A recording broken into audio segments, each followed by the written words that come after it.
Hey guys, welcome back. Today is day 7 of the study, What If God Wrote Your Bucket List by Jay Payleitner.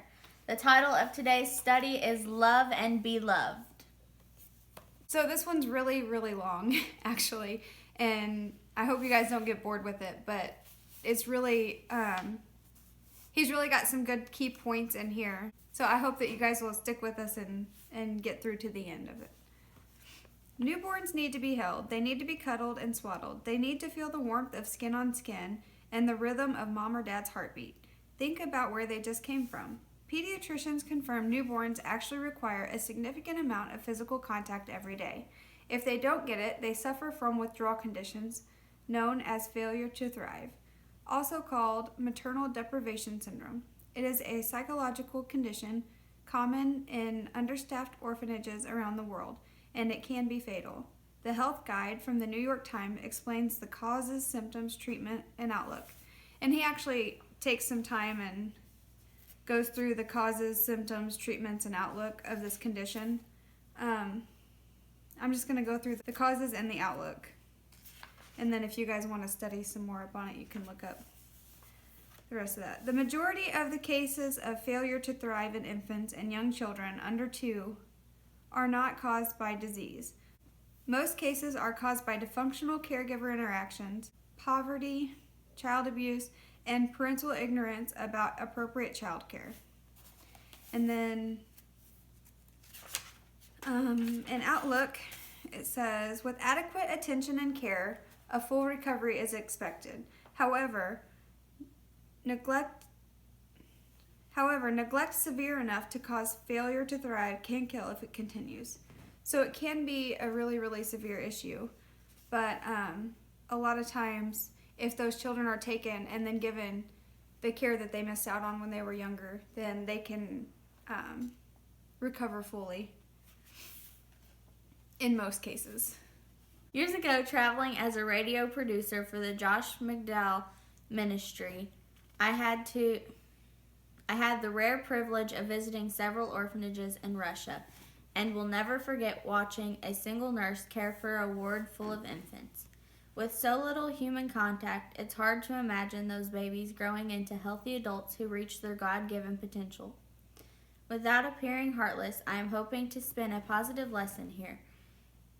If diminished interaction leads to a failure to thrive, then conversely, extensive physical contact helps babies develop into kids who grow tall and strong, interact lovingly with others, and reach their full potential.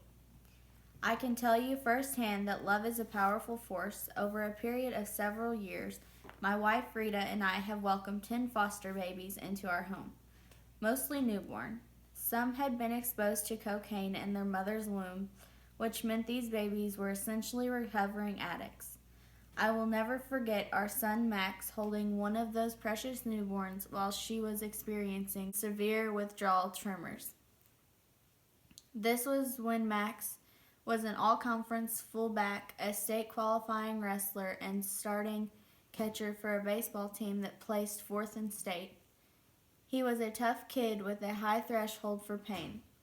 But watching this baby shake uncontrollably because of a birth mother's selfish choices broke Max's heart and made him a little angry. After the tremors subsided, he gently handed the tiny girl to Rita and then growled, "How could a mother do this to her baby?" The good news is that love never fails. 1 Corinthians 13:8. My wife and kids quite literally loved the residual cocaine right out of those babies. The boys and girls we've been able to keep track of over the years are doing very, very well. All of which points to the desperate need we all have to receive love, and also to give love. When you snuggle, kiss, and sway with a newborn, love is flowing both directions. When a friend listens and talks to you through a personal crisis, you are receiving and giving love. When a daughter visits the Alzheimer's unit in a nursing home to spend time with her mother who doesn't even remember who she is, that's still two-way love. Pure, unselfish, mutual love is proof of a relationship with Christ. John 13:35 says, "By this everyone will know that you are my disciples, if you love one another."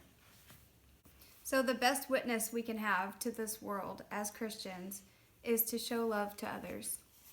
The single best example of love flowing two directions is between man and his Creator.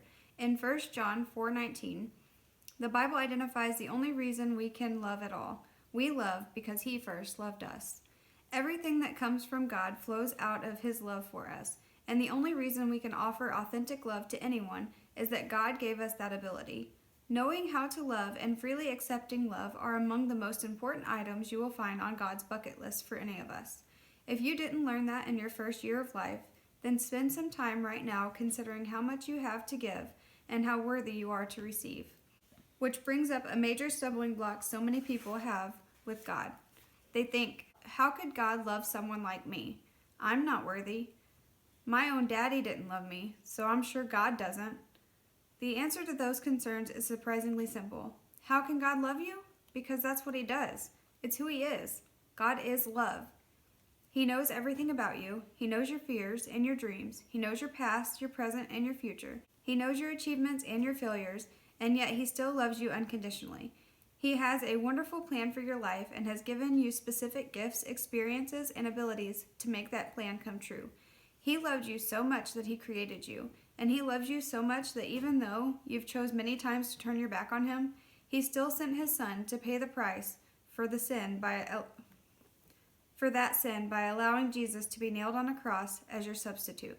Then, 3 days later, Jesus was resurrected from the dead to claim victory over death and open the gates of heaven to you. Most amazing of all, He loves you so much that He would have done all that even if you were the only person on the earth. He continues on to say, love is the greatest paradox of all. The term is used to describe how we feel about cars, candy bars, pizza, celebrities, and pets. We use the word selfishly when we shouldn't, and we don't use it during situations when we really should speak it loud and clear. The word is more than a word. It's more than a feeling. As a noun, it's a gift. As a verb, it's a responsibility. Love may very well be the ultimate test we all need to pass.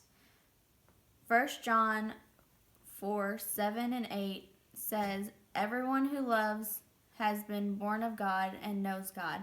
Whoever does not love does not know God, because God is love. So remember, more than anything else, to show love towards others, and whenever they show love back to you, accept the love that they are giving you.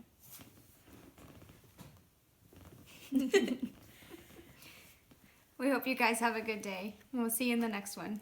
Bye.